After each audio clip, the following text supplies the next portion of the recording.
விஜய் கிட்ட வந்தவுடன் என் கைகள் நடுங்கியது. இளம் நடிகை ஓபன் டாக்.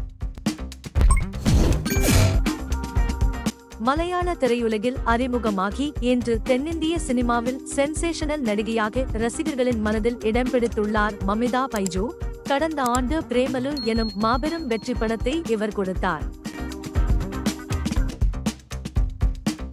இயக்குனர் பாலா இயக்கத்தில் உருவான வணங்கான் திரைப்படத்தின் மூலம் தமிழ் சினிமாவில் அறிமுகமாக இருந்தார். ஆனால் சில காரணங்களால் இப்படத்திலிருந்து அவர் விலகிய நிலையில் தற்போது தளபதி விஜயின் ஜனநாயகன் படத்தின் மூலம் தமிழ் சினிமாவில் என்ட்ரி கொடுக்கிறார்.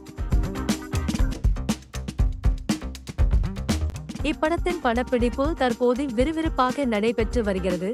இந்த நிலையில் முதல் முறையாக தளபதி விஜயை சந்தித்த போது ஏற்பட்ட அனுபவம் குறித்து வெளிப்படையாக பேசியுள்ளார் நடிகை மமிதா பைஜு. அவர் கூறுகையில், விஜய் சாரை நேரில் பார்த்தபோது மிகவும் பதற்றமடைந்து விட்டேன். ஹாய் சார் என்று சொன்னேன். அதற்கு மேல் பேச முடியவில்லை.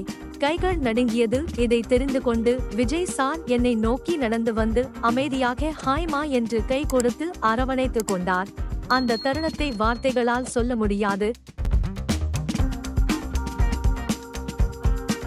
தளபதி விஜயின் ரசிகையாக அந்த உணர்வை வெளிப்படுத்த முடியாது என அவர் கூறியுள்ளார். விஜய் குறித்து மமிதா பைஜு பேச்சு தற்போது இணையத்தில் ரசிகர்கள் மத்தியில் வைரலாகி வருகிறது.